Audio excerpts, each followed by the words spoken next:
9:03 a.m. on Tuesday, December 17th, 2024. I call to order this meeting of the Maine Gambling Control Board. My name is Steve Silver. I am the board chair.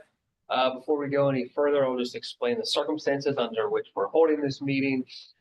This is a hybrid meeting, so the physical location is at 45 Commerce Drive in Augusta, Maine. We're also providing a virtual attendance option via Zoom in accordance with the board member remote participation policy adopted by the board on July 20th, 2021. The board expects that members of the public who attend the board meeting virtually will be able to provide public comment to the same extent as members of the public who attend in person. So if you're participating via Zoom, mute your devices until it's time to talk. Gambling Control Unit, on behalf of the board, posted notices of this meeting on its website with instructions on how members of the public could access the meeting. In addition, the unit sends out agendas in advance of the meeting to those that have requested to receive those. So if you're not getting them, please speak to Director Champion. He'll get you on that list. At this time, I'll introduce the other board members, confirm that we have a quorum.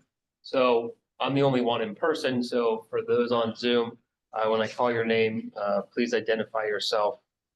So raise your hand on the Zoom. So we'll start with you, Mr. Hanslip. Good morning, Joe Hanslip from Sanford, Maine. All right, Chief March. Noel March from Hamden, Maine. All right, I'm Steve Silver from South Portland. Guessing Kelly's not on. I just texted her. Okay, well, we've got quorum, so we'll go ahead and get moving. First up is approval of minutes from October 15th, 2024. The only change, Valerie, is Sari Green's last name has an E on the end of it. Okay. I think it would come up if someone searched Green anyway, but Okay. other than that, any other changes from Noel or Joe? None that I know of. I'm Okay. satisfied and prepared to vote. All right, someone want to move to approve those? So moved. March. Seconded, Hanslip. Okay, we'll take a quick vote. Chief March, Aye. Mr. Hanslip. Joe, I assume that's an aye. Well, I'm an aye anyway, so that's two, that's enough. All right, with that, let's move on to the operations report coming from Director Champion. Yes. So as far as operations in October 2024, there were 10 shipments of machines and or associated equipment shipped to or from licensed facilities. In November, there were 12. There were 108 work orders completed in October and 146 in November, which ranged from new game installs, removals, changing themes, options, and communications issues. There were 62 entries in the inspector pass along log in October and 52 in November to share information not only within the facility, but also between facilities. There are currently 12 formal complaints with status updates and reported in the complaint dashboard. One is pending referral to the board in the consent agreement, which we will address today. 2 were issued letters of guidance. 2 were dismissed by the director. 4 are under review by investigative committee, and 3 are awaiting responses from the facilities. There were no minor activities observed for the unit to continue to monitor for the development of any trends, and there were no patron complaints. There were 38 self-exclusions in October and November, 15 1-year, 5 3-year, 8 5-year, and 10 lifetime. The total as of November 2024, we have 105 1-year, 48 3-year, 65 year, and 258 lifetime. Oxford PD reported 19 calls in October and 17 calls in November. 8 were potentially illegal activity, 3 risk management, 4 medical, 2 suspicious activities, 4 possible intoxication, 1 undesirable conduct, 1 arrest, 1 customer concern, and 5 potential driving under the influence. Bangor PD reported 27 calls in October and November. 1 was harassment, 11 under influence, 6 fraud or theft, 4 traffic offense, 2 welfare checks, 1 person removed from the facility, One was trespassed, and we had one incident of property damage. And that's my report. Are the total self-exclusions that casino only or across everything? That is state only. That does not include the legacy list because they were separate. We weren't able to incorporate those into our state list. But like, is that sports wagering, all this stuff? Oh, no, this is just casinos. Yes. Any questions, Chief March or Joe? None for me. All right, thank you. All right, moving along, did our financial report, from Auditor Alex Dutov. So the financial report is going to cover October and November 2024. Total tax revenue paid from both casinos to the state of Maine increased by 5.64%, or by $304,498 in October, and increased by 1.26%, or by $66,603 in November 2024 compared to the same month in 2023. 2024 year-to-date tax revenue collected from the casinos was $62,091,508 in November. This was a decrease of 3.86% compared to the same time last year. Specifically by casino, Oxford Casino reported total net win from slot machines of 7.34% in October and 7.42% in November 2024. Reported total win from table games was 21.38% in October and 19% in November 2024. The Hell Casino reported total net win from slot machines was 8.92% in October and 7.98% in November 2024. Reported total win from table games was 18.56% in October and 24.34% in November 2024. In the area of advanced deposit wagering, we observed a decrease of 19.5% for October and decrease of 16.2% in November 2024 compared to same months in 2023. 2024 year-to-date tax revenue collected from in-state and out-of-state races was $196,198. This was a decrease of 10.4%, or by $22,862 compared to the same time last year. That's it for my report. All right, thank you. Any questions for Alex?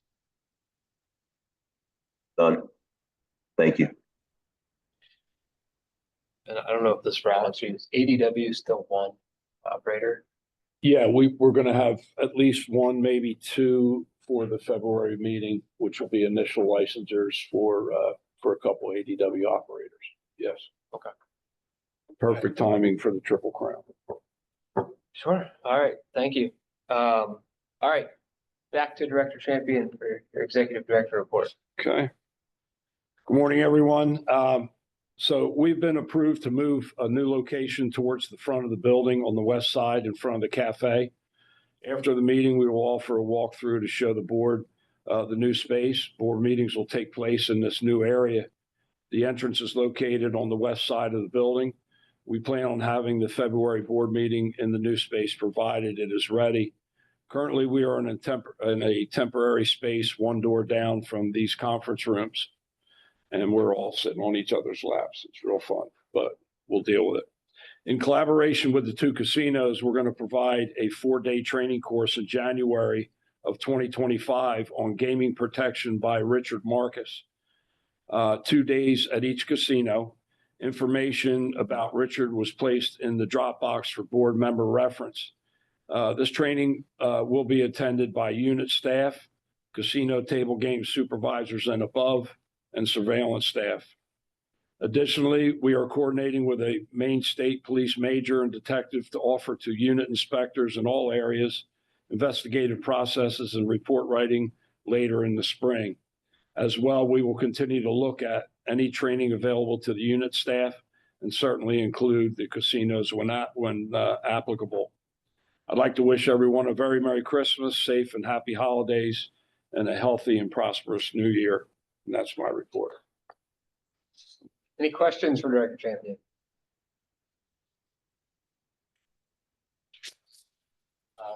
Do you or Phil want to introduce yourself? Yeah, absolutely. Go. We have a new Assistant Attorney General providing counsel to the board and to the unit. This is Reed Hatel. Nice to meet you all. Welcome. Thank you. All right. Okay, well, moving along, we've got three license applications. Two are initial, one's a renewal. So I think we'll start in order. This is Pavilion Payments. So this is the application of Pavilion Payments to be licensed as a gambling services vendor pursuant to 8 MRSA Section 1001 et sec. This is not an adjudicatory proceeding. Instead, we'll receive an opinion from board staff supported by evidence obtained during investigation. We'll also provide the applicant with an opportunity to be heard. Finally, the public is also invited to participate. The time will be allotted for public comment. So the applicant seeking a license as a gambling service vendor is Pavilion Payments. I think two folks on. I don't know if you want to introduce yourselves. Jeff, I'll go ahead and Yes. lead off here. Good morning, members of the board and Executive Director Champion. My name is Dusty Malloy. I serve as outside counsel for Pavilion Payments. As you know, here with me today is Jeff Silvestri. He is the General Counsel of Pavilion Payments. Pavilion currently holds a sports wagering supplier's license in Maine and is licensed in several other jurisdictions, most recently receiving approvals in both Maryland and Pennsylvania. I believe we have submitted a slide deck to go over some of these services that Pavilion intends to provide to the two casinos in Maine. So hopefully you guys have all received a copy of that. I will turn things over to Jeff to walk through that. But if there's any questions I can answer specifically as related to the applications, please let me know. And as Executive Director Champion said, I wish you all a very happy holidays. And with that, I'll turn things over to Jeff. Great. Thanks. Thank you. Well, Jeff, we'll pause for a minute because I'm sure our Assistant Attorney General has some questions for us before we move forward. Certainly. I do. Does any member of the board have any reason such as personal bias or conflict of interest that would prevent him or her from rendering a partial decision in this matter? Seeing and hearing none, does any other person present at the hearing believe that there is any reason that would prevent any board member from rendering an impartial decision in this matter? If so, please raise your virtual hand or stand, state your objection and the basis for that objection. Seeing and hearing none, if there are any objections to any pre-hearing proceedings, that is the procedure of this hearing up to this point, please stand, state your name for the record or raise your virtual hand and state your name for the record and state the objection and the basis for the objection. Seeing and hearing none, you may proceed. All right. Yeah. And for all of these today, the board has materials that the board staff's relying upon to support its opinion. Those papers will become part of the public record. Some, is confidential, but if any person would like a copy of the Sure. public portions, please speak with Director Champion. He'll get those to you. Any other evidence such as statements made today or during public comment will become part of the record. So with that, we'll turn back to Pavilion. It sounds like Jeff, you want to take it away. Certainly. Thank you very much. And thank you for the consideration of our application. Pavilion Payments is a payment service provider. Oh, thank you for, I can see our PowerPoint up there now. Thank you. We are a payment service provider, and we provide services to both internet gaming companies and, in this case, brick and mortar casinos. We're licensed to do this in 19 jurisdictions. We have 6 applications pending, including this one. Generally, what Pavilion does is provides cash service products for casinos, including ATM services, credit card and debit card cash advance, and ACH check guarantee products. Those can be done either through a kiosk, which is part of the reason we're getting licensed. The kiosk, which we have pictures of at the end, provide these services. They can also be done at a casino cage. The kiosk products itself offers not just ATM and cash services, credit card cash advance. It also, pursuant, and with state regulatory approval, can do ticketing, ticket in, ticket out. It can do bill break. It can interface with a casino management system and a CMS as the client's request. Our services are all broken out so that a casino can accept or contract with us for some or all of the services. We do have casinos that do not have kiosks. Some are just the cash services at the cage, which runs through our VIP Lightspeed terminal, which is essentially a pin pad terminal, similar to what you would see in any retail organization. And that's the summary of the products. If we could go to the next slide, our cash services product, as I said, can be utilized individually. They can be contracted for in any way the casino would want. The check guarantee, so the cash services products, the ATM, debit card, cash advance, can be completed by pretty much any member of the general public. For someone to use our check guarantee product, they enroll in our membership. It's called VIP Preferred. That is an enrollment program that we have that helps verify our customers' name, address, social security number, bank account information, driver's license information. It's a KYC product for us to make sure that the people that we're going to offer ACH service or check guarantee services to can be verified. That runs on our internal proprietary software and programs where we help to enroll and verify customers. Customers who want to just use an ATM, which we have, or a credit card cash advance, don't need to go through that program. If we can go to the next slide, the kiosk product, while we have 4 kiosks, 2 of them, the LSK 3100 and LSA 6000, are being retired. It's an older machine. The newer ones, the LSK 2500 and 4100, are the new machines that run our new software. These can all be configured as needed to meet with casino regulations or state regulations. So they can just be an ATM machine. It can be a cash advance service. It can do the Tito coin dispenser bill break. We have products that help pay jackpots through a mobile program that can be run through the kiosk. The kiosk also can run a cashless wagering product. Obviously, we would need state approval before we would engage in any discussion of running our cashless product. But the kiosk runs multi-factor product. It also connects to our VIP Shield product, which is what helps casinos comply with, helps them flag transactions, comply with regulations, the BSA, AML, if they have to file a SARS or a CTR. Our Shield product helps them compile all of that information to help the casinos handle their regulatory functions and reporting functions. And all that runs through both our kiosk product and our cage product, VIP Lightspeed.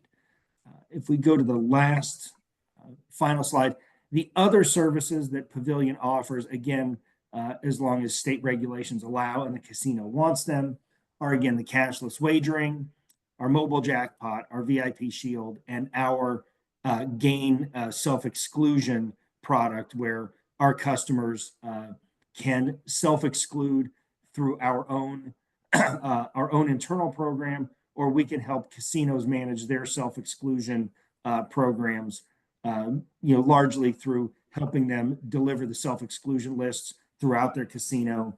It would flag patrons who are self-excluded who try to transact. It would block those. And again, those are all individual programs that we offer that a casino could contract for if they wanted to, and if state regulations allow. And I think the final slide we have, these are the pictures of what our kiosk looks like. You can ignore the 2 kiosks on the right, the 3100 and 6000. Those would not be something that we would employ into Maine. Those are the ones that we are phasing out.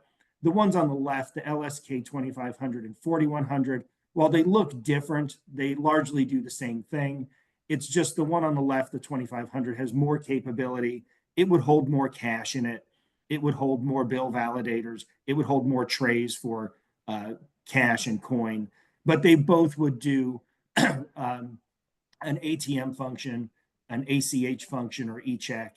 It would do a credit card or credit card or debit card cash advance, all at the kiosk. Sometimes, depending on state regulations, you start processes at the kiosk and finish them at the cage, depending on what the regulatory bodies ask for in terms of identification. These machines also have counterfeit ID on the, most of the reasons when you start some of the cash advance or check products, you do so with the driver's license. We have counterfeit ID programs. We have, multi-factor authentication programs to help combat fraud, and those all run through the kiosk. And that's the overview of the products and services that we would want to at least try to sell into the casinos in Maine, again, pursuant to what the casinos would like and what the state regulations are. All right, thank you. Any board member have a question for the representatives from Pavilion? Go ahead, Chief March. I was curious in which states in the Northeast is the LSK product, this new version you're showcasing? Where is this deployed at present? I believe it's in Pennsylvania. I believe it's in Maryland. I need to get my list. We have not employed it in New Jersey yet. We're going through their laboratory. These two kiosks have been in production for quite some time. When I say they're new, they're probably 5 or 6 years old in production throughout the United States. It's the other two, the two that we're retiring are the first versions of that machine that have now become outdated. But almost every place we operate has the newer machines. But I'd be happy to give you a list of where we employ those kiosks. I'd be curious to know. Okay. Thank you, John. We do have them. I would say we have them in New York at Seneca. We have a lot of them deployed with the Seneca tribes in New York, and I know we're getting ready to deploy some into Maryland fairly soon. But I think Seneca is our biggest user in the Northeast. Are these clients who have had your product the older versions of the past as well? I'm not just curious about the new version. No, these are the Seneca group. They only deployed the new version. They never had our old version.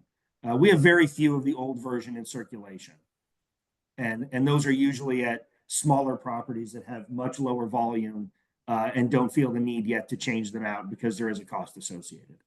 But any new customer we've had since probably 2000 has the newer version, and our software is continually updated to help fix and patch and make the products better. What steps do you take to prevent cyber intrusion? Well, the cyber intrusion usually doesn't happen in the casino itself. Usually if we see any kind of fraud, it's through an iGaming platform or through enrollment. And we have internal controls that help verify identification, help verify bank accounts, social security numbers. We have internal metrics on how people transact that help identify whether the transactions are fraudulent. We do a lot of outreach with local police, whether it's state or federal. When we think we have fraud or a fraud ring, we start notifying people to look out for it. So we take a lot of care internally to make sure that whoever is transacting with us is actually transacting as themselves. And if we suspect fraud on an account, we'll shut the account down immediately and not let the person transact through Pavilion any further. Okay, thank you. You're welcome. Any other questions from board members? Just one from me. I want to clear is the entity seeking the license, is it Pavilion Payments Gaming Services, Inc.? Is that the right? That is correct. Okay. That is correct. All right. Thank you. Guess we'll turn it over. Director Champion, are you handling this one? Yeah, the initials. Excuse me. Pavilion Payments Gaming Services, Inc., Dustin Malloy, and I apologize if I stated that wrong. Council applied for an initial gambling service vendor license on January 1st, 2024. They disclosed in their application was evaluated by whether the applicant satisfies the criteria outlined in Title 8, Chapter 31. The extent to which, if any, the applicant would be subject to the control or influence of its activities by any person having a financial interest pertaining to the applicant, including a mortgage or other lien against property of the applicant, or who, in the opinion of the board, might otherwise influence its activities. In such case, the director shall consider the character, honesty, and integrity of whoever has the ability to control or influence the activities of the applicant, the degree to which the applicant has demonstrated its ability to finance the proposed gambling service vendor operations, as well as the source of such financing, the degree to which the applicant has supplied accurate and complete information pursuant to the requirements of this rule, the extent to which the applicant has cooperated with the board and the department in connection with the background investigation, whether the person or any of its officers, directors, partners, owners, key executives, or gambling service vendor employees are known to associate with persons of nefarious backgrounds or disreputable character, with respect to any past conduct which may adversely reflect upon the applicant, the nature of the conduct, the time that has passed since the conduct, the frequency of the conduct, and any extenuating circumstances that affect or reduce the impact of the conduct or otherwise reflect upon the applicant's fitness for the license. Any other information before the director, including substantially similar background investigations performed by other agencies or jurisdictions that relate to the applicant's competency, financial capability, honesty, integrity, reputation, habits, or associations. Federal and state tax returns for the preceding years and copies of their internal prepared financial statements for the current year as of the most recent fiscal quarter prior to the application were submitted. Those financial documents and other documents as required were supplied to our financial review contractor, Whitfly. Whitfly reported that the company, Pavilion Payment Gaming Services, Inc., appears to have sufficient financial assets to meet any financial obligations imposed by the board. Additionally, the key executives for Pavilion Payments Gaming Services, Inc. were found to have demonstrated financial responsibility as defined by regulations governing the board. Pavilion Payment Gaming Services, Inc. and its principals continue to meet the qualifications of Title 8, Section 1016, numbers 1, 1A, 2, and Section 1019. Pavilion Payment Gaming Services, Inc. also meets the requirements of Board Rule Chapter 2, Section 5, Paren 7. Pavilion Payments Gaming Services, Inc. shall be licensed as required under Title 8, Section 1014-2, which states that the board may issue a gambling service vendor license to an applicant that meets the qualifications set out in Sections 1016 and 1019. Therefore, after verification of the documents submitted and interviews, inquiries by Detective Armstrong, and the financial review by Whitfly, it is the opinion of the department that Pavilion Payments Gaming Services, Inc. is suitable to be licensed as a gambling service vendor in the state of Maine. Thank you. Any board members have questions for Director Champion? Okay, any public comments? Anyone in the room? Anyone on Zoom? Okay. All right, is there a motion on the application of Pavilion Payments Gaming Services, Inc. for licensure as a gambling services vendor? So move, March. Seconded, Hanslip. Okay. Any discussion needed?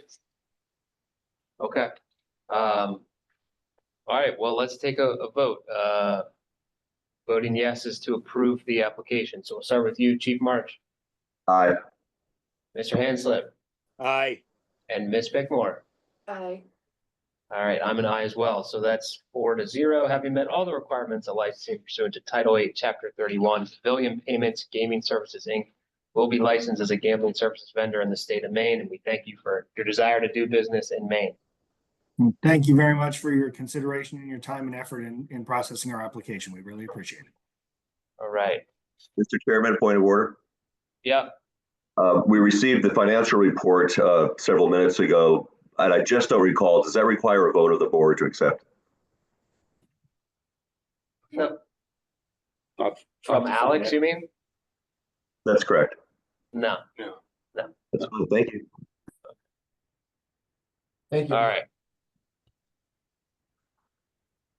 All right, so next up, this is another initial license application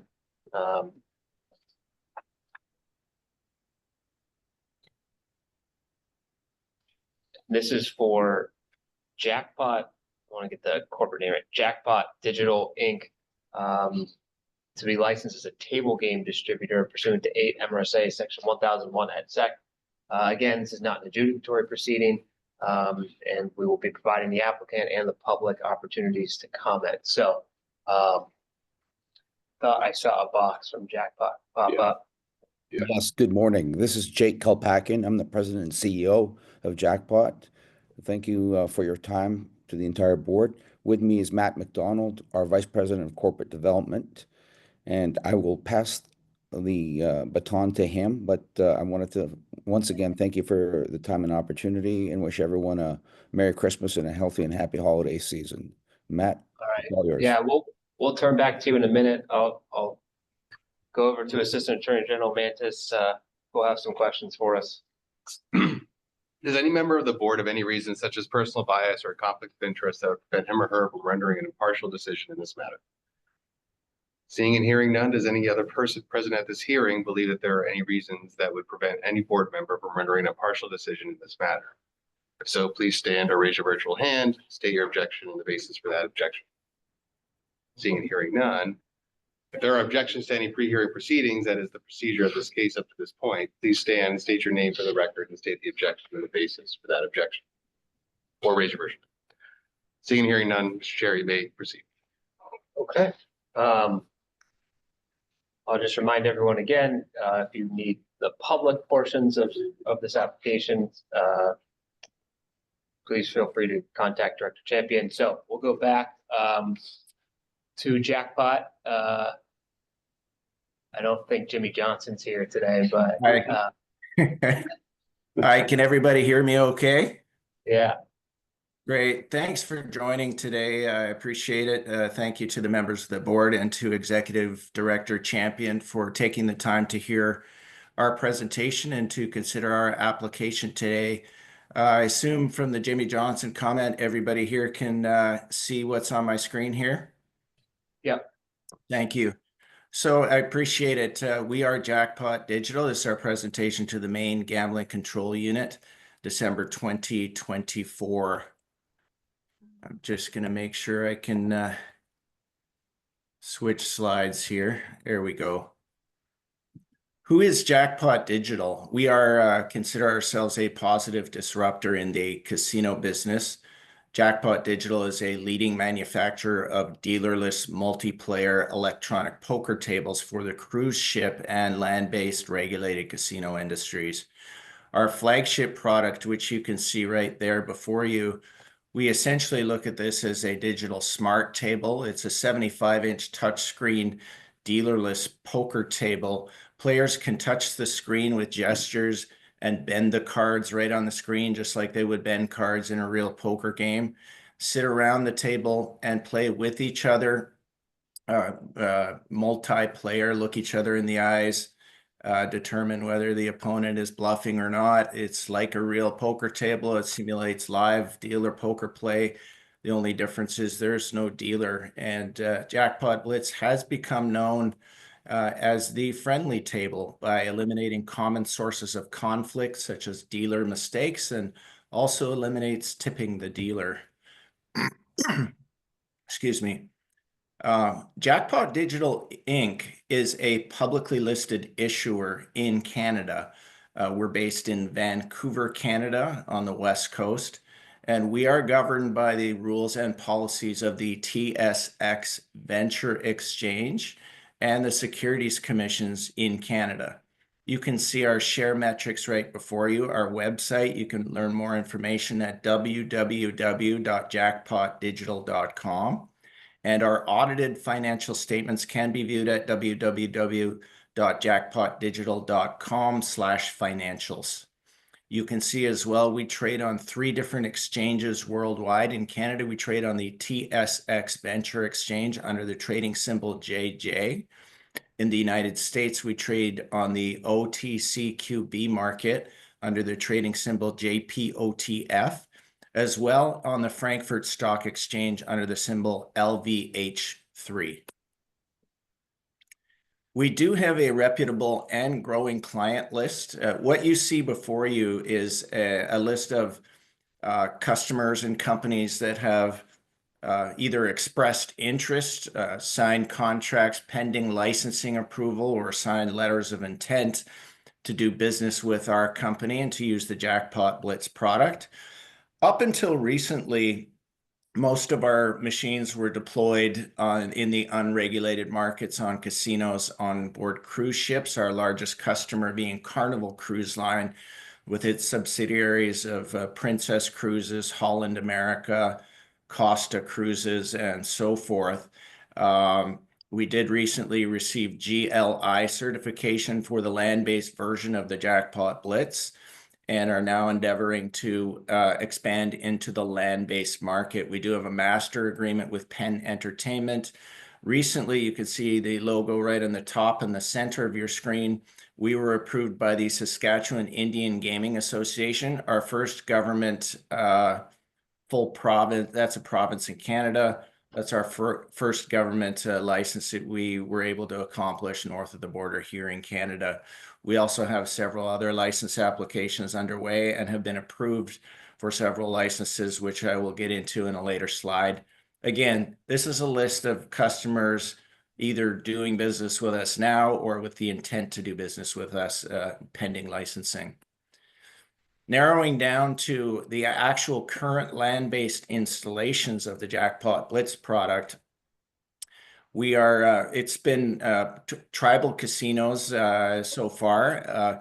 We are installed at Gold Country Casino Resort in Oroville, California, Grand Casino Mille Lacs, located in Onamia, Minnesota, Grey Wolf Peak Casino, located in Missoula, Montana, excuse me, Isleta Resort and Casino, Albuquerque, New Mexico, Jackson Rancheria Casino Resort, located in Jackson, California, Northern Waters Casino Resort, located in Watersmeet, Michigan, Odawa Casino in Michigan, Speaking Rock Entertainment Center, where we have 8 machines deployed, located in El Paso, Texas, and Three Rivers Casino Resort in Florence, Oregon.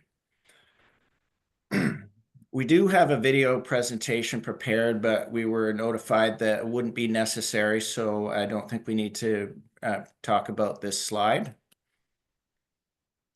The problem we solve as a company, if you just rewind back to the pandemic era, obviously casinos mostly were closed. Many, if not all, casinos closed their poker rooms completely. When we reopened after the pandemic, what we learned as a company is that many casinos did view their poker rooms as more of an amenity than necessarily a profit center, because poker is typically an expensive, labor-intensive, and low margin game to offer on casino floors. So what we found when we offered this product initially to land-based casinos is they said that this was a perfect solution for them, because in many cases the dealers had even left, and it was difficult to find and retain talented dealers. And also gameplay on traditional games is quite slow. There's a lot of downtime, and that can limit the rake and the revenue that casinos make, meaning that in many cases the poker audience or the poker patrons that used to attend these casinos were complaining and wondering where their poker was. I even had one casino manager say to me, "The reason we want your product is because we want our poker players to stop calling us and complaining that there's no poker anymore." So the solution is the Jackpot Blitz. It basically allows casinos to bring poker back to their clientele, back to their audiences, and really engage in multiplayer poker that you can see in the bottom left picture there, of all the players still playing in a social environment together. Just no dealer required. It makes gameplay faster. It's error-free. And as I say, it's become known as the friendly table by eliminating many common sources of conflict. There is a poker gap. We all know that demographics define the world. There are older poker players that are the traditional poker player, if you will. There are also younger poker players that are coming into the market. They're more tech savvy. A lot of times they play online anyway, but they would like an establishment to play some bricks and mortar poker in. There's casual players that maybe are a little bit intimidated by approaching a live dealer dealt game. That also encompasses the beginner and, of course, tournament only players. And Jackpot Blitz allows our customers at casinos to offer tournaments basically nonstop with zero labor expenses or headaches. So we're able to fill that gap. And I should add, just on the left side, referring to the traditional poker player, one of our casino CEOs actually at Three Rivers Casino mentioned to me personally that the older players actually really enjoy playing Jackpot Blitz as well. He said they play it like nonstop, and one of the reasons they love it is because the cards that are displayed on the screen are actually much larger than actual physical cards. They're much more visible for people who might have trouble seeing the cards at the end of the table. So this is a benefit for even the traditional older poker player. Excuse me. There are benefits both for the operator and the player for Jackpot Blitz. Obviously, for the operator, it enables them to offer the game, because it gives them higher revenue and it makes the game more profitable and more attractive for the operator to offer the game. Obviously, lower costs. A fully automated poker room and minimizes the management that goes into the poker room. It can run tournaments automatically nonstop. And also security features, which minimize the risk of money laundering, tampering, and theft. For players, you get a more exciting and engaging experience. We live in a low attention span world. You get impatient if your website that you're trying to visit takes more than 3 seconds to render. And that's what we see with Jackpot Blitz. Players get a fast, crisp game. And I've had many poker players. We had this product on display at the World Series of Poker located in Las Vegas, both this past summer and the summer before. Players commented they love the speed of the game. They want more hands per hour, and that's what this product delivers. It's intuitive, it's easy to learn, it's efficient, it's error-free, as I've mentioned before. And for players, it eliminates the tipping as well. It keeps a little more money in their pocket for playing the game. I've mentioned that Jackpot Blitz is known as the friendly table. Right before you on screen, you see our next generation Jackpot Blitz. I mentioned at the top of the presentation that until post-pandemic, we were largely on cruise ships. When we endeavored to expand to land-based casinos, all of our casino manager customers asked for ticket in, ticket out functionality. So we developed this next generation product. You can see each of these towers that you see. So if you're sitting at one seat, the tower to your right will be your seat. Each of these towers contains a bill acceptor, a ticket printer, and as well as the ability to have a player tracking or a player awards unit with the SMIB right at the top there with the screen and a place to insert your player awards card. This was essential technology before we were able to introduce this to land-based casinos. It took us some time to go through Gaming Labs international testing in order to have the product approved for the various land-based jurisdictions we're targeting.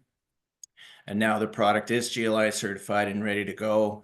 And we have several licensing applications underway in states and provinces and tribal jurisdictions throughout North America. You can see a summary of our management and board, our president and CEO, Jake Kalpakian, Neil Spellman, who's our chief financial officer, Alan Artunian, who's a director, and Gregory McFarland, also a director. I believe all members of the board do have a copy of this presentation. Feel free to reach out to us if you have any questions about any of these individuals or about our company.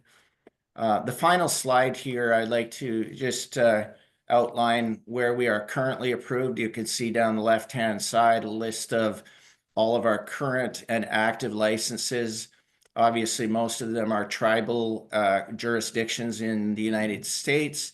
At the very top, however, we also have just recently, just last week, received our license from the Alcohol and Gaming Commission in the province of Ontario, which is the largest province in Canada by population, and I also believe also by landmass.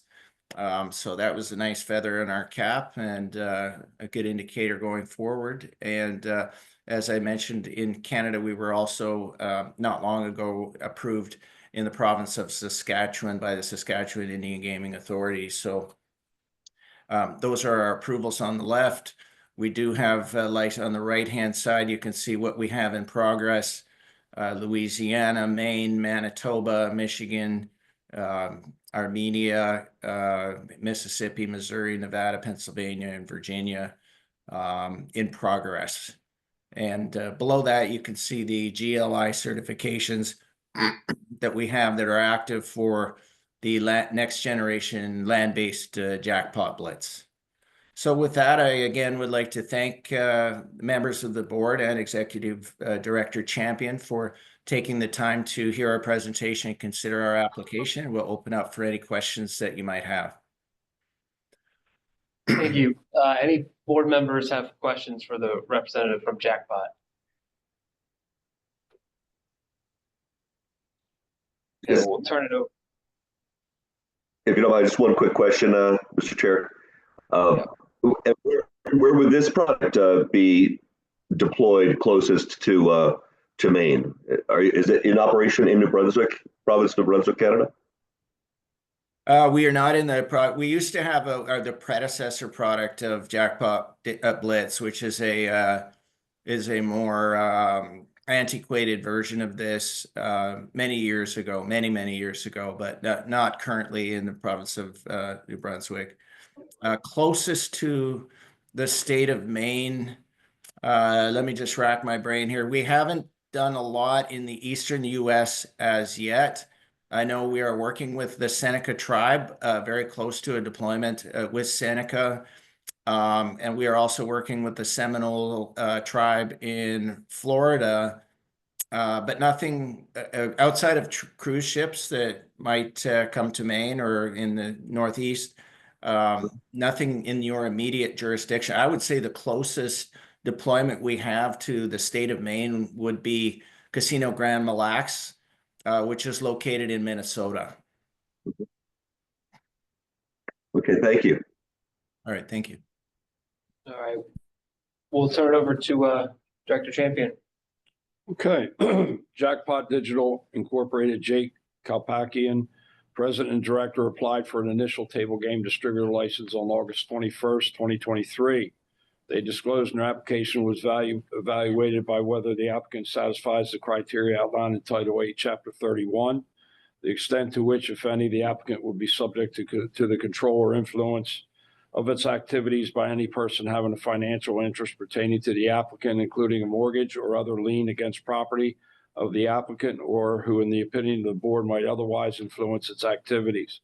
In such case, the director shall consider the character, honesty, integrity of whoever has the ability to control or influence the activities of the applicant, the degree to which the applicant has demonstrated its ability to finance the proposed table game distribution, as well as the source of such financing, the degree to which the applicant has supplied accurate and complete information pursuant to the requirements of this rule, the extent to which the applicant has cooperated with the board and the department in connection with the background investigation, whether the person or any of its officers, directors, partners, owners, key executives, or table game distribution employees are known to associate with persons of nefarious backgrounds or disreputable character.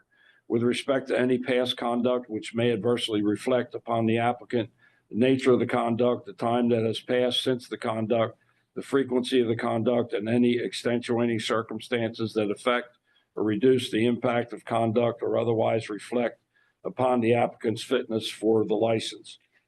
And any other information before the director, including substantially similar background investigations performed by other agencies or jurisdictions that relate to the applicant's competency, financial capability, honesty, integrity, reputation, habits, or associations. Federal and state tax returns, and audible financial statements for the years 2022 and 2023 were submitted. Those financial documents and other documents as required were supplied to our financial review contractor, Whipfly. Whipfly reported that the company, Jackpot Digital Inc., appears to have going concern, which should be vetted by the board during the hearing process. However, the key executives for Jackpot Digital Inc. were found to have demonstrated financial responsibility as defined by regulations governing the board.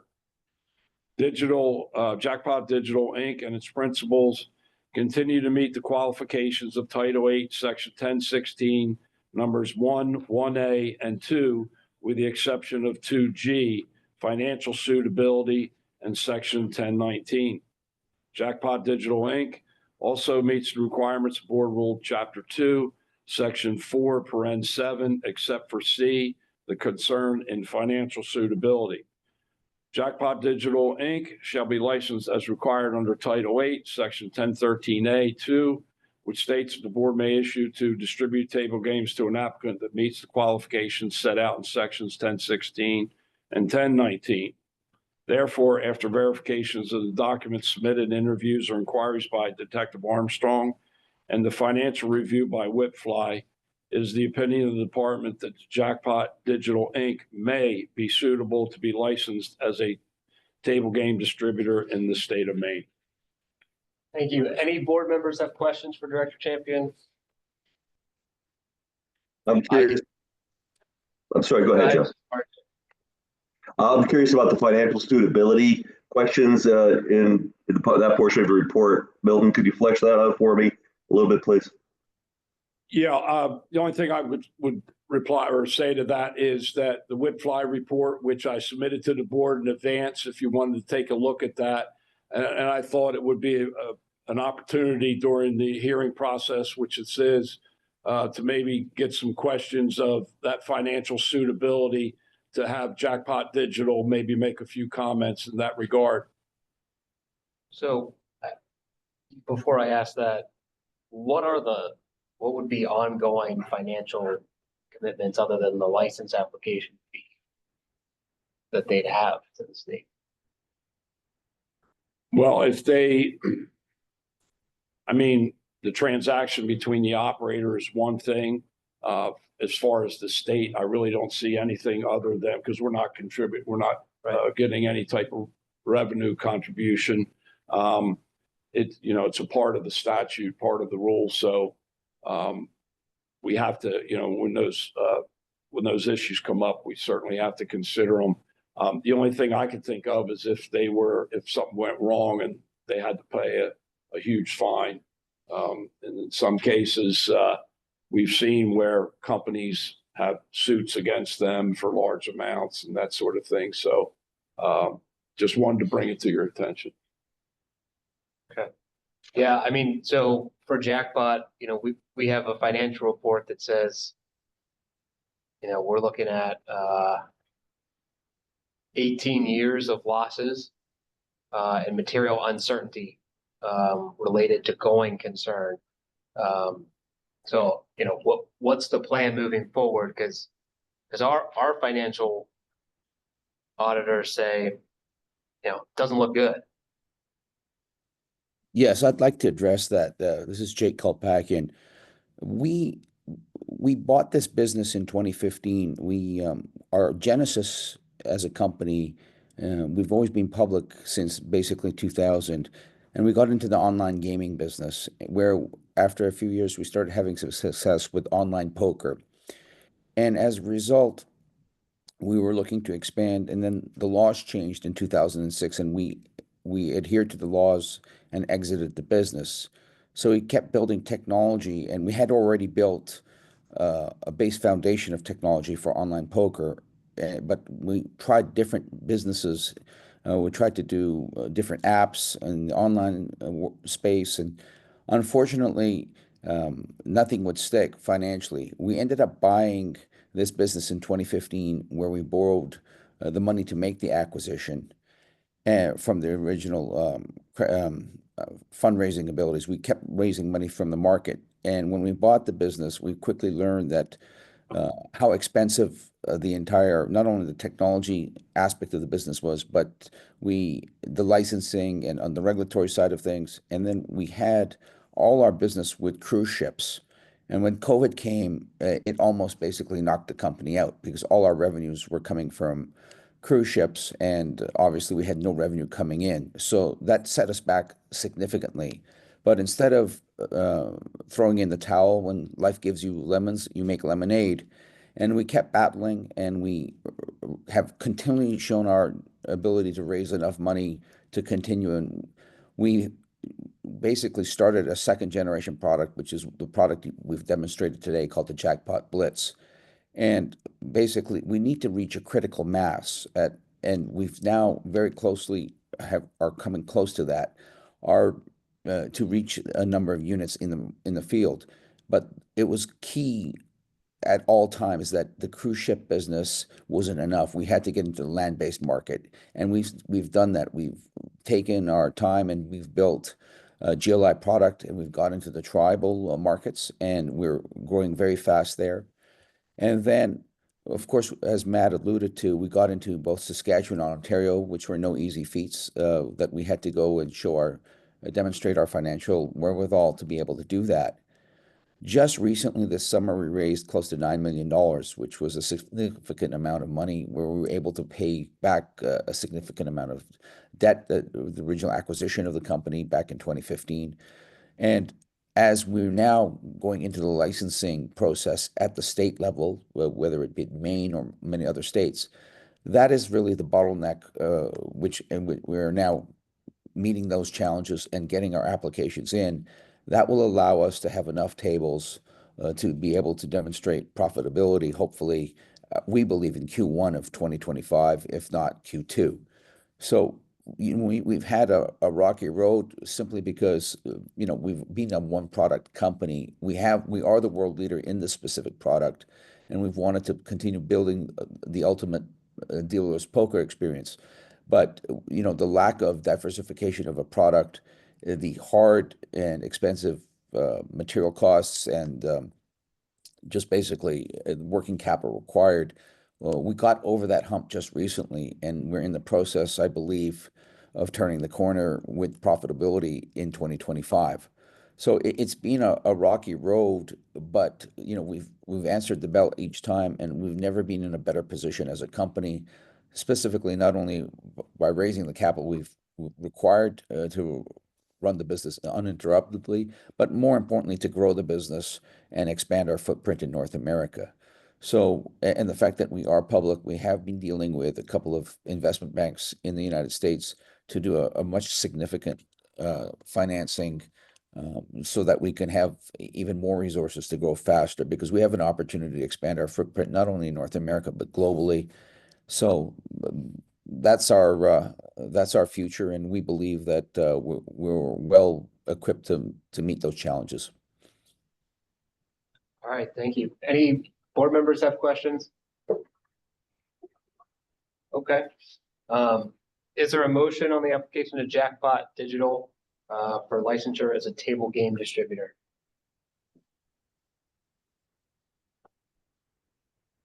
Anyone want to make that motion? So moved. Thanks. I'll second it. Any discussion needed? Okay.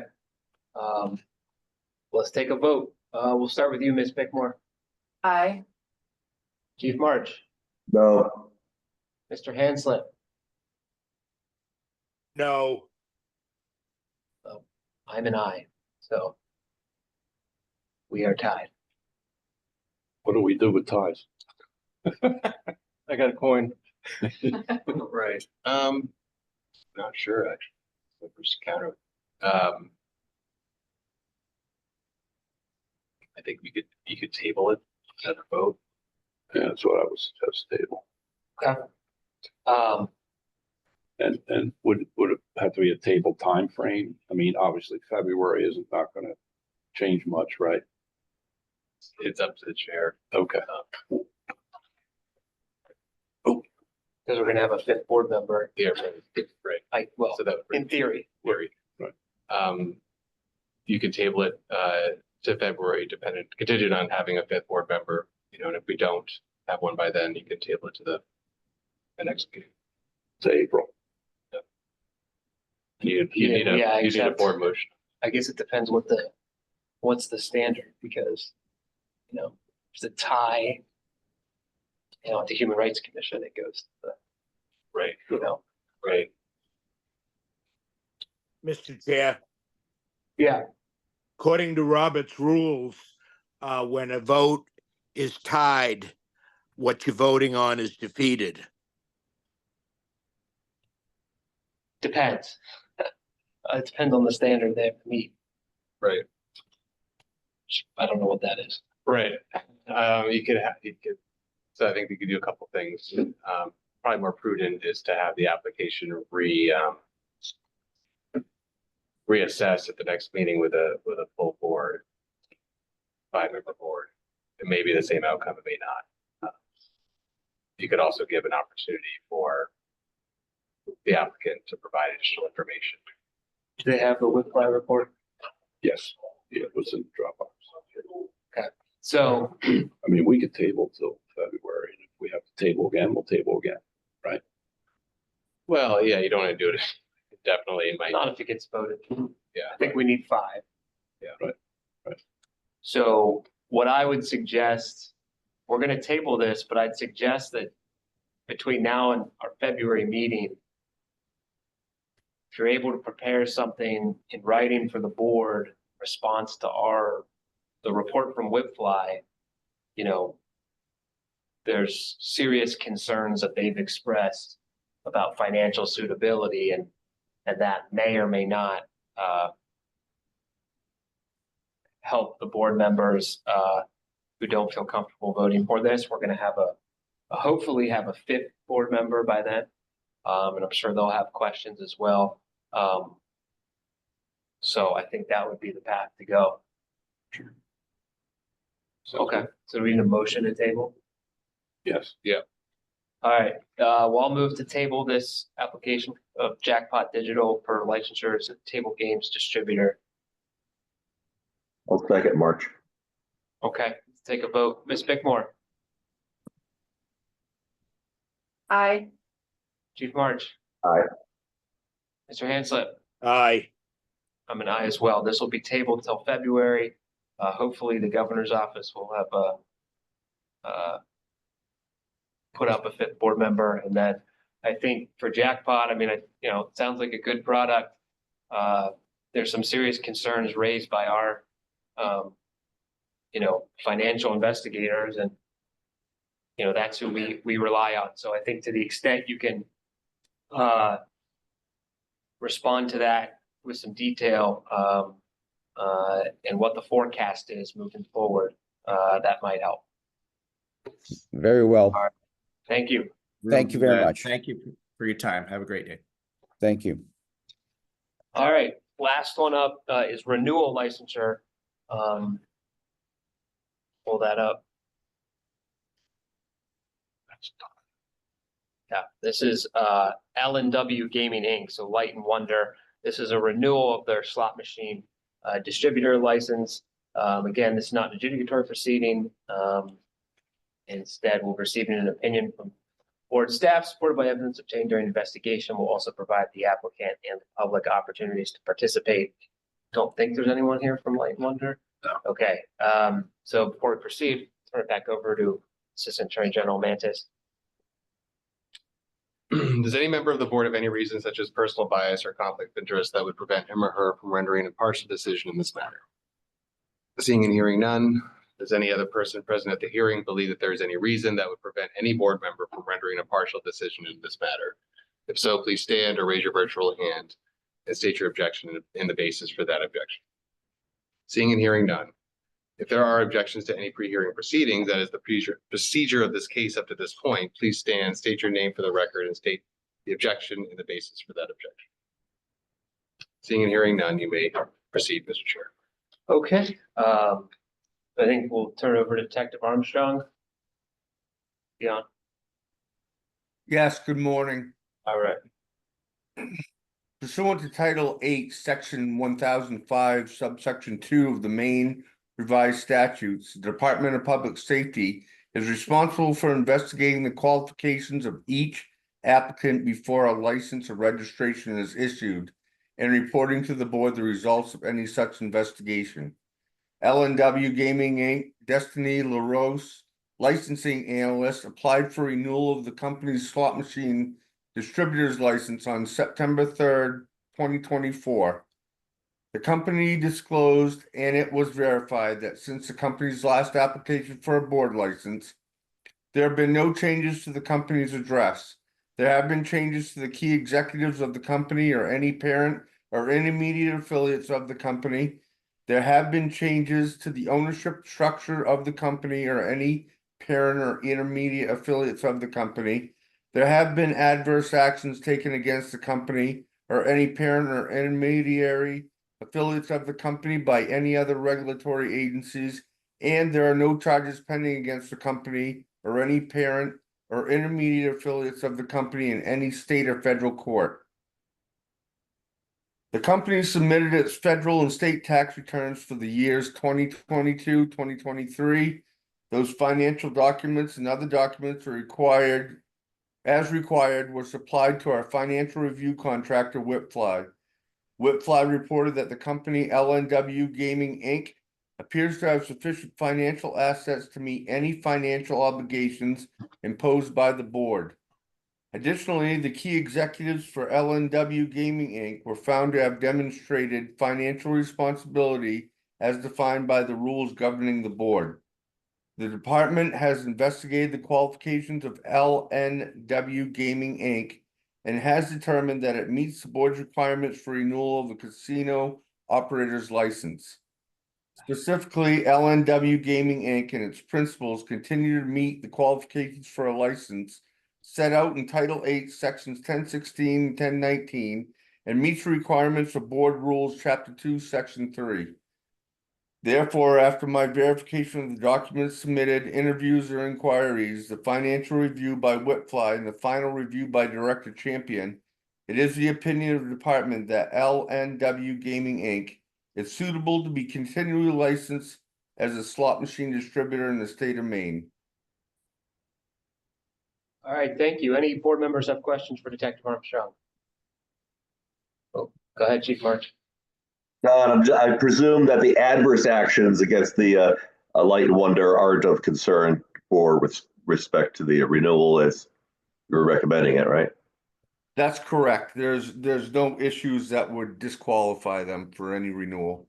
Yeah, that's fine. I just wanted to ask. Thank you. Now. Okay. Any public comment? All right. Thanks, Detective Armstrong. Is there a motion on the application of LNW Gaming Light and Wonder for renewal licensure as a slot machine distributor? So move, March. All right. I'll second it. Any discussion needed? Okay, let's take a vote. Ms. Bickmore, Aye. Chief March, Aye. Mr. Hanslip. Aye. I'm an aye as well, so that's 4-0. Having met all the requirements of licensing pursuant to Title 8, Chapter 31, LNW Gaming Light and Wonder will continue to be licensed as a slot machine distributor in the state of Maine. Okay, moving along to unfinished business. This involves our lab certification application. So the labs that would certify slot machines, associated equipment. Milt, Correct. got anything to add? Yes, just that I believe we established a resolution to extend the certifications to the end of the year. We may have to, we've gotten written comments back from the publishing of the rules. And I just need a little bit of time to create the basis statement and be able to present it to the board for comments and or approvals to those written comments. So I will have those ready for the board in February. I'm trying to find the resolution. I'm not sure that we put it on our website, so I'd have to look for.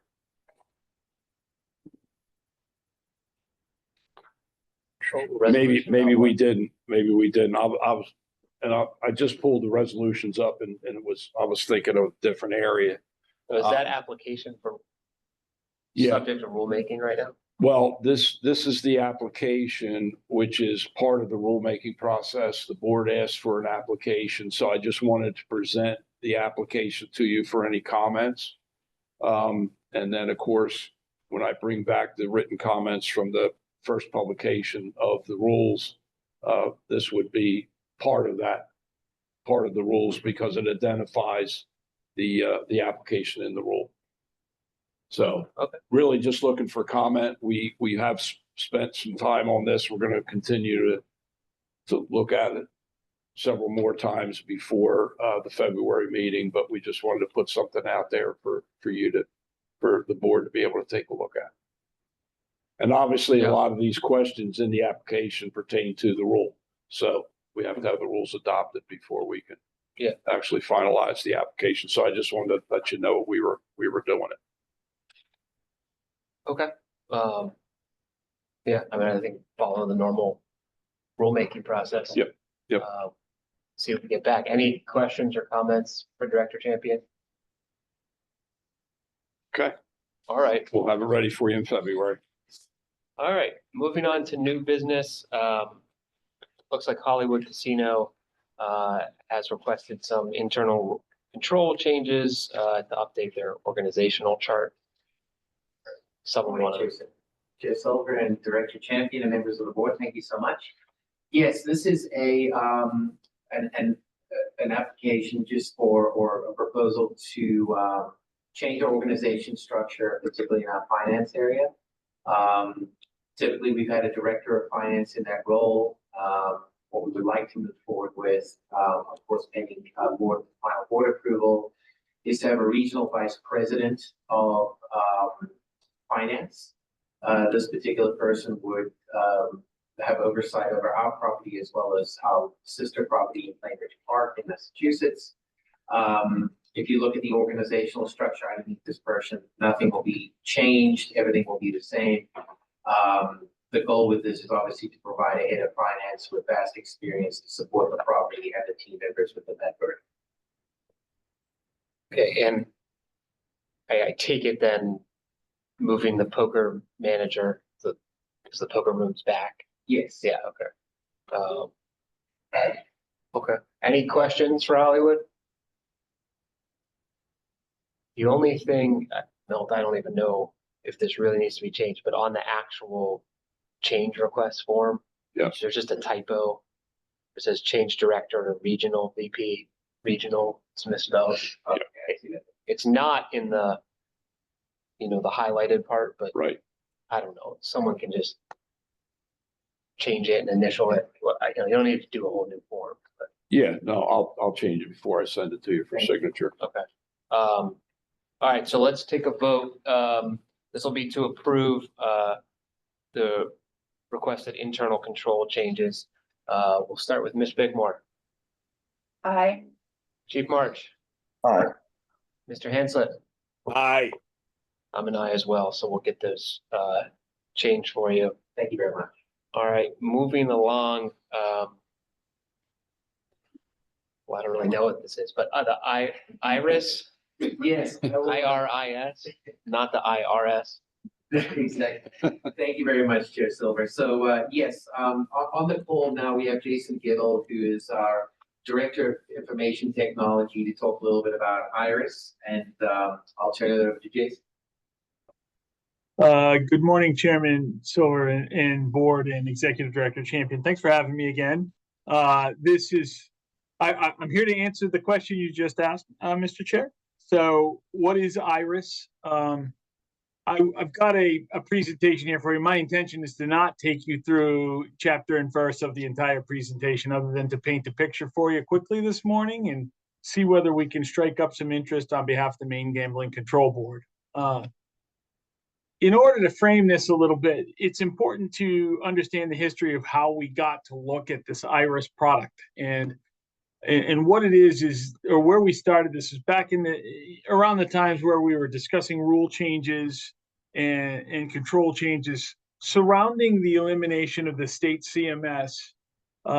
We were given an ample opportunity by Executive Director Champion to review the proposed process changes, and none of them struck us as odd in the industry. Everything seemed to be pretty standard. But back in those early days of revisiting those rules, we asked Executive Director Champion to give some consideration to the taping of chip process. And just a high level reminder of the taping of chips is it's a time consuming process for both of your casino licensees, where, you know, the old-fashioned way of doing things was to tape the gaming chip to ensure that the gaming chip was not physically altered or physically removed. The old process was to self-report when we saw tape removed, and then the state would probably employ some kind of review process to make sure that the software version of the slot machine was not nothing nefarious had occurred through Cobitron or through some kind of process that the Maine Gambling Control Board. Each jurisdiction is slightly different. I'm sure you have yours. So the existing process was to tape the chips and then, for the most part, self-report when we're in the machine, we notice something wrong with the tape stance, if you will. And if we don't visit all the machines in a normal basis, to run some kind of periodic test of the whole floor, just check the tape stat. So this process is not abnormal. It is something that is done in other jurisdictions. But back during the rulemaking process or the rule review process, we started asking questions in the industry of, is there something better than this process? Right? And we hope we found something, and that's what I'm here to present today. We went to GLI, who owns Cobitron, and they suggested this product, which is, it's essentially in one sentence, it is a dashboard view of your slot software and all of the things that are inside a slot machine. It checks the version on a periodic basis and presents it in dashboard or report form. And so, you know, I've discussed with you on this first slide that I'm showing you, you know, what we're trying to solve for, right? The current process of taping chips, the current process of periodic inspection, and the current process of self-reporting any changes on our gaming floor. We think we've got something here using the product Iris, again, made by Cobitron, which is a subdivision of GLI. What the software does at high level is it produces at any cadence the state or the property would like a sweep of the floor, pulls in all of the software signatures that are related to hardware versions, software versions, but most importantly in this case, the SHA-1 signature that we need to make sure when you guys come knocking on our door and say, are you running the software you say you're running, we better have a solid answer to that. So an adoption of a more efficient process for reporting those software versions of the slot machines behooves us both. And so what we're proposing is to utilize Iris to sniff the software signatures of our slot machines at a regular cadence, which we'd be happy to work at you know, whatever the Maine Gambling Control Board would decide is adequate enough. We'd be happy to work with Executive Director Champion's staff on that. The software can sweep the floor every 6 seconds. The common process is to do it once a day and present the dashboard. And with that, if we could just move to the next slide. Thank you. Just 2 or 3 sentences on architecture. The GLI Cobitron software is not connecting directly to our gaming system. Hollywood Casino Bangor would create a server that connects to the slot accounting system, which we do all the time. And then we would provide the Iris software the ability to connect to that server. So it's an important delineation, important note to make that we are not directly connecting with the gaming system at any given time. Next slide, please. What this is just an example of, and again, I'm not going to get you into the weeds, but the highlighted yellow is an example of a SHA-1 signature from a slot machine. It is basically an alphanumeric signature that, based on each jurisdiction we work in, they have revocation lists. They have lists that are of allowed software. These SHA signatures tie out the GLI letters, which are approved by your jurisdiction. And this yellow alphanumeric number is what we're going to be sniffing and bringing into the IRIS database and dashboard. Next slide, please. Just more examples of how we're pulling it into the IRIS software and what it would look like within the software. Next slide, please. It's important to note, board members, that IRIS does a whole bunch of things, but what we're proposing to the executive director and team initially is to use it just for the SHA signature. It can and will line up checklists or specific reviewable thing every time we make a change request of any slot software on our floor, so that the state and executive director Champion's team can see it from a mile away. I don't, as we have discussed with executive director Champion, we're not proposing any changes to the current process there, but I did want to mention at this point that this thing can serve as a staging point for any approvals or changes should the need arise. Next slide, please.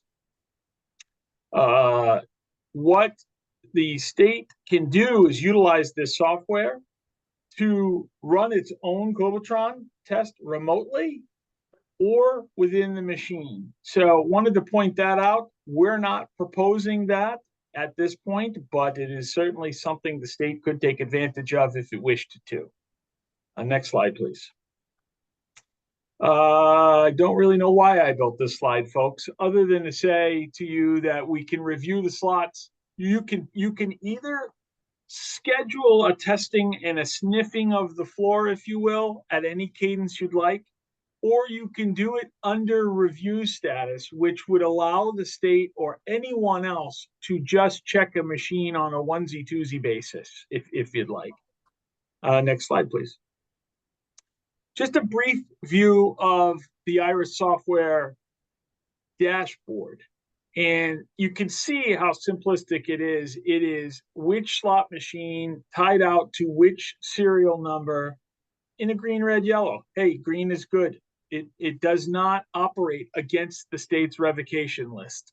Red is something that has been that is operating against the state's revocation list. And then finally, the yellow would be, hey, some changes occurred on this machine and we don't know why or what.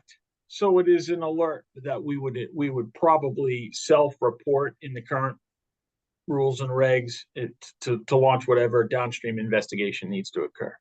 And then I believe there's one more slide, and that is, again, the status is the green, the yellows, and the reds come directly from GLI and BMM revocation lists. So if the state says this isn't allowed, we're running on a daily basis, our software up against those lists. So what we're hoping for, folks, is to convince the Gambling Control Board and more directly, Executive Director Champion and his staff, that this might represent the process improvement over taping chips, over self-reporting, over walking the floor and opening machines every day. And what we would ask is consideration from the Maine Gambling Control Board that we go ahead and install the software and then make sure that Executive Director Champion and his staff are happy with the results of what they can see. We would propose either providing the Maine Gambling Control Board a daily status report of our software, or to whatever cadence the state would like, or we would be more than happy to share the software with the state and allow them to do their own investigations at whatever cadence. Either one of those things represents a potential process change. And then finally, prior to opening up the floor for questions, we have talked to our friends in Oxford. They were part of a demonstration. This software, and obviously we're not making decisions on behalf of our friends in Oxford, but this software is agnostic to the underlying gaming system and would work and is working in other jurisdictions for both casino management systems being used in Maine. So I hope I didn't take too long and get you too far into the weeds. And with that, I would drop the talking stick, board members, and ask if there were any questions.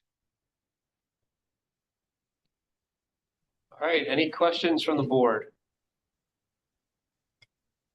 Go ahead, Chief March. I have two.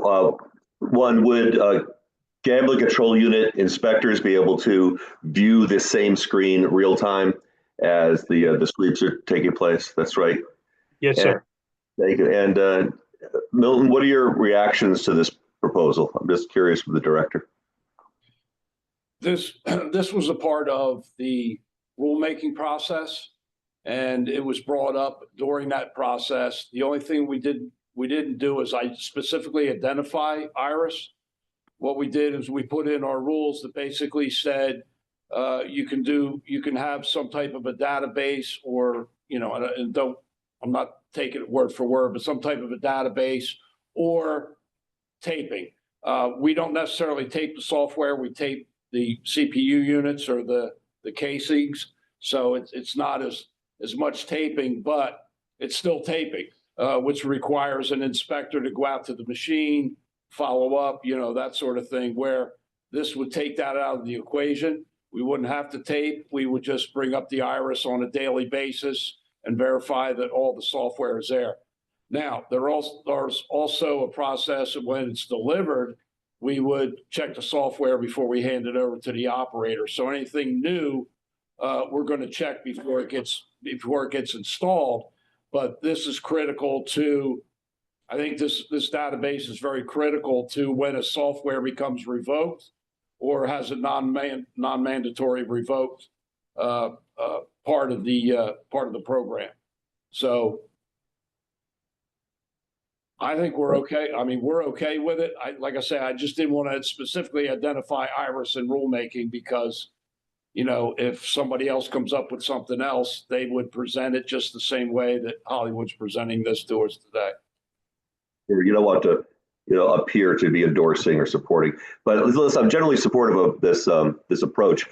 Bill, do you have a thought on how to beta test this, whether it's let it be installed and watch it for a sort of a proof of concept period, or to have it demonstrated to the unit first and see how it runs? Do you have any thoughts on what's been proposed for the options of how to implement? Well, I think right now our current rules are under legal review, and the rules would have to be adopted first before we could actually approve this. So this would be something that we'd have to table, but it was great that they brought it forth now so that we have time to think about it. And if there's additional, maybe you want them to come back and have something live, maybe that's something that could be done. I'm not sure. But we still have a little bit of time, but it was nice to be able to present this. And we've seen it work. And my tech savvy deputy director gave his approval to it as well. So I'm convinced. That concludes my questions. Thank you. I have one question. We can guarantee that BMM will play nice with this GLI product.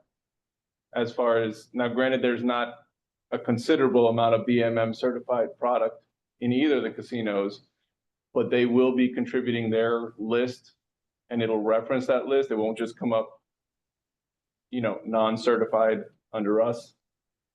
Yes, sir. We can confirm that, and to further confirm it, I'd be happy to provide you existing customers using the BMM revocation list.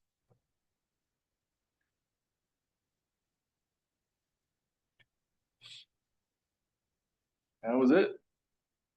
Okay. maybe this is for Phil, what rule making? It's under final form of Okay. legality. Yeah, Okay. the facility-based monitoring rules they have. As soon as I get them back and we get them adopted, then we can come back and certainly it would be the board, you would approve it or I not mean, approve could it. they, without changing anything that they're currently doing, go ahead and run this software on their own? I mean, it's not replacing what they have to do under the existing rules. Right. Right?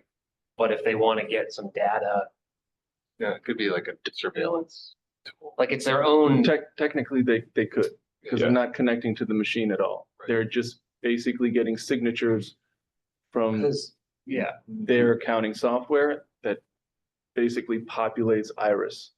because my thought With is the information. before we'd be able to approve anything as a substitute to what they're doing now, or on, we need the final rules and then we'd have to vote, but we'd have to think about the process, right? Well, I think what would have to happen is they would continue to tape, incorporate Iris into the system now to be able to utilize it, maybe get the kinks out if there are any. And then when the rules are finally adopted, we can remove the tape and continue with Iris. Well, yeah, my thought is you're sort of doing double duty for Yeah. the next few months, but Correct. you'd get that data, you get 2+ months of seeing how it works. I think we And certainly. Chairman, my apologies for the interruption, but that is exactly our vision, that there would be some type of parallel. At some point, we would come back to you to request the use of it as Executive Director Champion just described. Yeah, because I think, correct me if I'm wrong, this is born out of review or audit, whatever happened earlier when we found revoked software, but there's things that get updated all the time, and it's hard to keep track of all this stuff. So Yeah. That makes sense to me, right? You're not going to change what our process is. Right. But if you want to go ahead and run this for your own, I have a question. In some circumstances, when you have some type of pending revocation or some revocation of software, it's scenario based, and not all machines that have that software are running the specific criteria to affect, let's say, what would be revoked or what would cause the issue. Is there a portion of Iris where a technician can go, okay, we have partial revocation here. Let's see if we're running those standards or we're running those gameplays that would cause that. Is there a portion where a technician can go in and say, we reviewed it, we are not running this series of play, this doesn't affect us? Is there some place that they could put a note? Yes, sir. And my apologies for glossing over that in the presentation, but that was the purpose of one of the slides. Is you can look at specific game sets. You can go look for specific signatures from BMM or GLI. You can search it does a whole lot more than what we've just presented. But the quick answer to your question is absolutely, you can use this as an investigation tool to for specific partial revocations. so And Executive Director Champion, if I may add, we would be happy in this interstitial period to really deep dive the software with your team to learn everything else it does. That would be something that behooves both of us. Okay. So is there something we would need to? Not today. I mean, if they're running it concurrently with Yeah. their existing program, that's okay. But once they're reliant on it Sure. completely, yes, you need to. All right. So did you hear that? Yes, sir. And Okay. our intention is to prove to the Maine Gambling Control Board this is a process improvement, get an approval, and then we'll talk about changing our procedure. Okay. That makes sense to me. Thanks for bringing that forward. Thank you. All right. Thanks. Okay, last item under new business involves a consent agreement, which is GCB 2024-82. Sure. Is this you, Phil? Yeah, this is a consent agreement to resolve GCB docket number 2024-82 against the licensee casino operator. under the consent agreement, the operator agrees that the conduct spelled out in the consent agreement is a violation of 8 MRS section 1031, subsections 1 and 2. And they also agree to the disciplinary action of a warning. So before I jump in here, because I have problems, I have personal issues with this. Okay. Do we need to be in executive session to talk about this, or? If you're able, what is confidential is that at this point it's the operators. Yeah, so if you're able to speak around. yeah, I mean, I guess I'm wondering why a warning, and that is based on, so the conduct here is in February of this year. Yes. We have similar issues at the same facility in February of 23, where we did issue a warning. It was 2023-77. We gave a warning for 2 minors accessing the gaming floor on 2/18/23. It's 2/9/24. So within 12 months, same thing happens. Only this time it seems more egregious. Like, a warning doesn't seem appropriate to me. I don't know how the other board members feel, but that's why we gave the warning the first time. You cannot allow this. We then had the issue of we're going to ID everybody, which there was pushback to doing. And then we had multiple failures, right? Usually it's one person, they did something wrong, human error. This seems a little more systemic. I don't know if it's a training issue or what, but so that's part one. We had a prior warning. 2, this is multiple instances, and then 3, I don't know if you have these facts. They may be irrelevant, but in terms of how much this person gambled and won or lost, I don't know if we know that. We do, yeah. I think that's in the incident report generated by the GCU, I believe. Is that correct, Mel? Yeah, I'd have to look at it real quick. And Mel can provide that to you.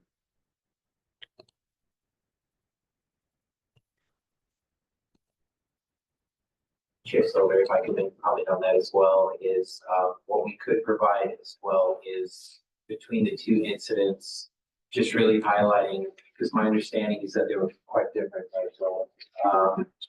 And just to kind of highlight the differences clearly between the 2 incidents that happened. We can get that and provide further detail if you would like in reference to 2023 and 2024 respectively. Yeah, I mean, at the end of the day, it's minors getting access to the floor, right? And here, it's funny because I was just at a casino in Ohio, and when they scan my ID, the red thing comes up, right? Because there's an issue with main licenses apparently, and they're scanning however many features of a license and whatever. Something about ours from whatever year it flags up, and so he calls a supervisor, and I have a conversation with them, right? And that's what the correct person did here the 3rd time. Yeah. But we have 1, 2, and then the issue with the servers and alcohol, which I understand. They're assuming if you're on the gaming floor, you're 21. So, not holding them to that standard necessarily, but this isn't one guy who had a bad day, right? There's multiple, and look, it was your predecessor, but a lot of pushback from the property about IDing everybody. Yeah. This is why we do it. Understood. And it wasn't a software malfunction, right? It comes up, right? There's this big show of the alerts and the whole thing. So, that's why we gave the warning before, whether, the underlying facts are different, but we still have minors getting on the floor. I don't know. The other board members can jump in, but To answer your question, played table games for 1 hour and 27 minutes, and he had a buy-in of approximately $240, and he walked away with 148. So give or take $100 he lost.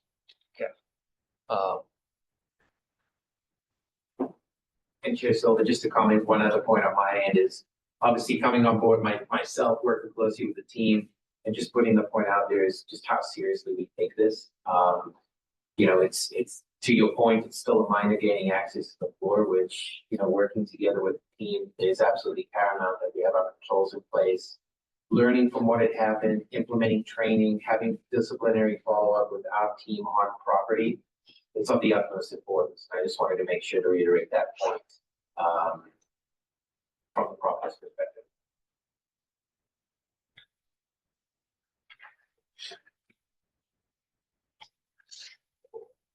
Any other board members have questions, comments here?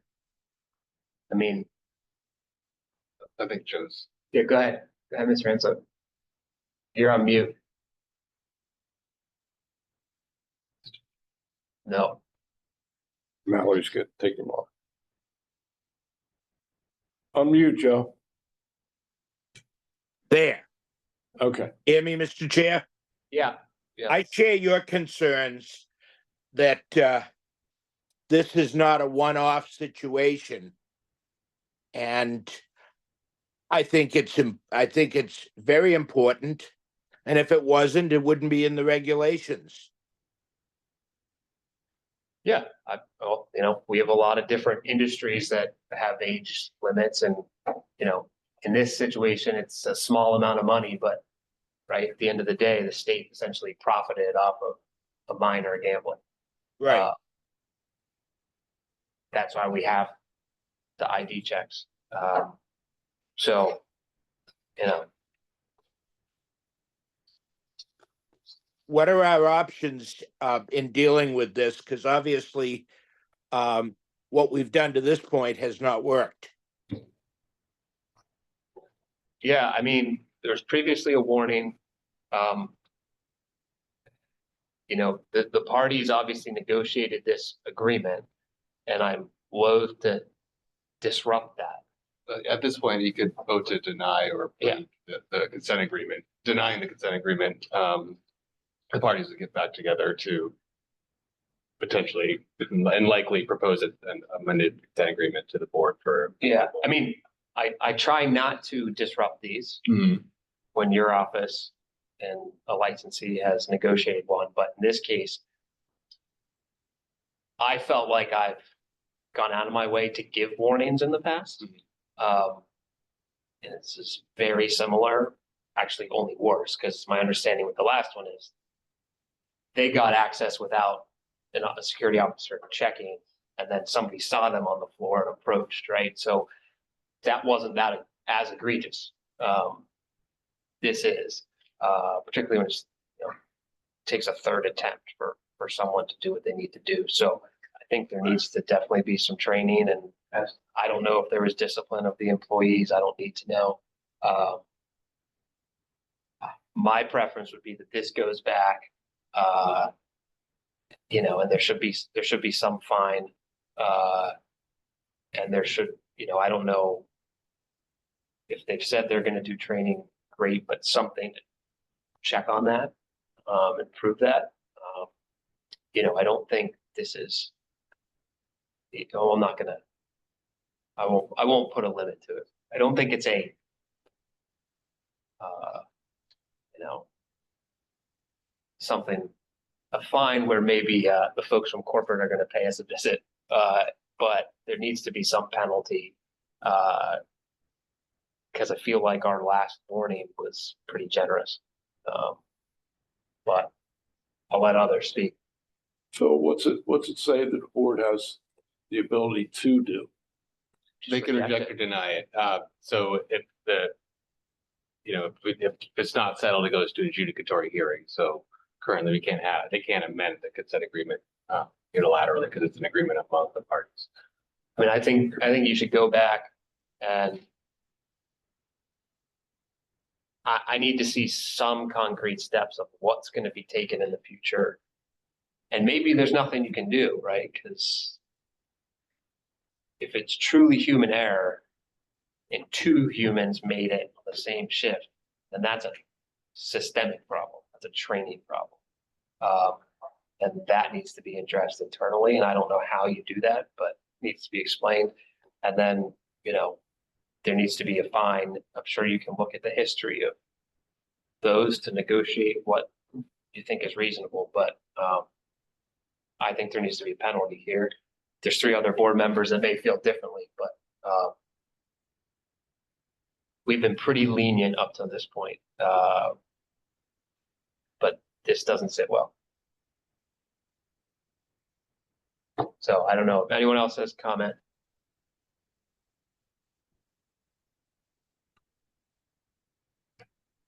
Well, I'm also not satisfied, and I'd be interested to know, Mr. Chair, what step could or should be taken in next? Well, if we reject it, then the AG's office and facility are going to go back and negotiate a revised consent agreement, or if they can't, then there'll be a hearing. And I don't know. I think Joe, I don't know who all has been here for a hearing, but when we have them, both sides present their case, if there's mitigating factors, and then we decide. So, I would suggest under the circumstances, this goes back under the normal process, goes back into the investigative committee and then goes to the complaint committee. Because this was resolved at the investigative committee level, it never made it to the complaint committee, which is the next higher before the commissioner and so forth and so on. So who's that? So the investigative committee is 2 attorney generals, myself, and casino inspector supervisor, right? Those 4 people look at it, and then. So is there something I'm missing in terms of? No. I'm just saying, after that, if it's anything more than a warning, in other words, if it's a fine, then it goes to the complaint committee, which is this commissioner, assistant commissioner, and the 2 attorney generals and myself. And that's where a determination is made on a monetary fine. So between now and February, we could take this back to the investigative committee, and they would make a recommendation to the complaint committee. The complaint committee can actually say more or less, and then it would go into the consent agreement scenario.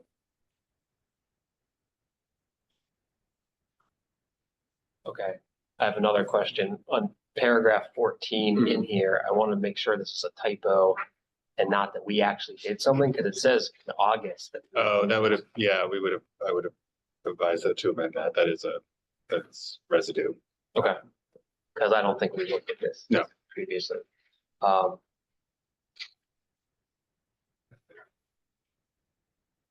Okay, well.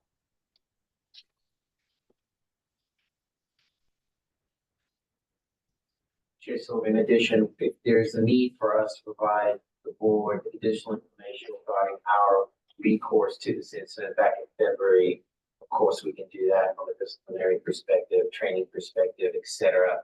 Of course, we can provide whatever is needed. Yeah, I think that would, if you're going back to the committee, then that would be materials that I think they would rely on as mitigating factors. Understood. Unless someone has something to tell me that I'm missing in terms of mitigating factors as to why this was just a warning. But I would hope that the investigative committee would, I think looking at a year is pretty reasonable, for their prior warnings. There was.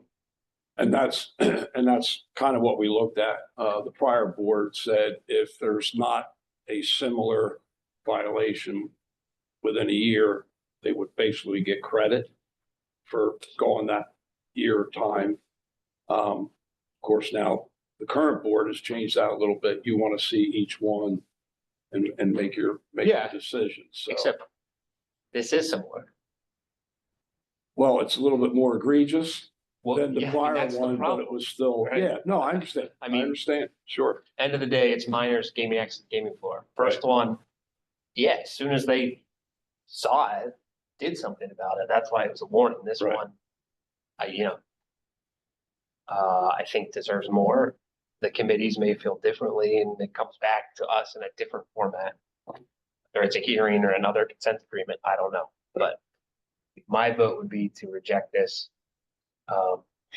And I guess I should ask, do you want it rejected? Do you want it tabled? Does it matter? I would reject. Okay.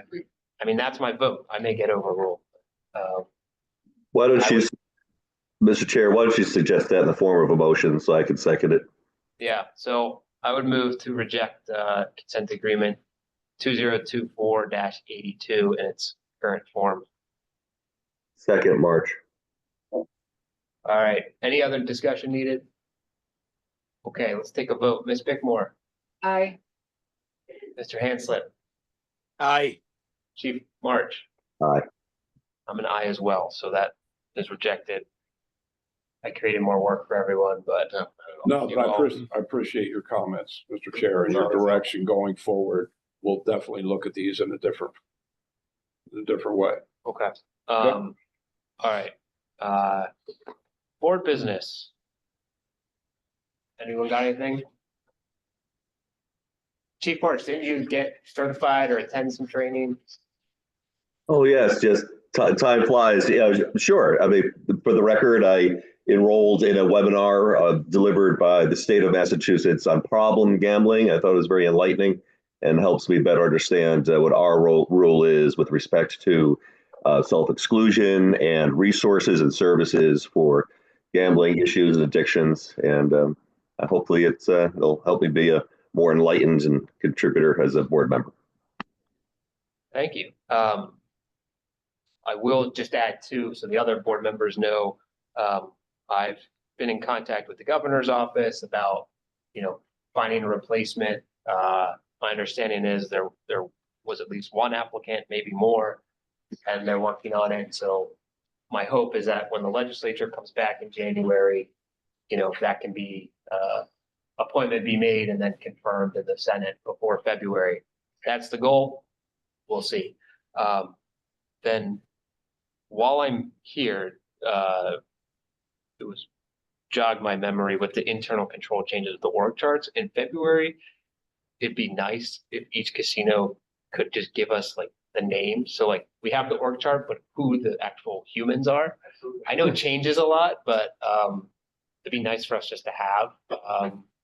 And just so I know who folks are when we see them. And then we're going to be here in February.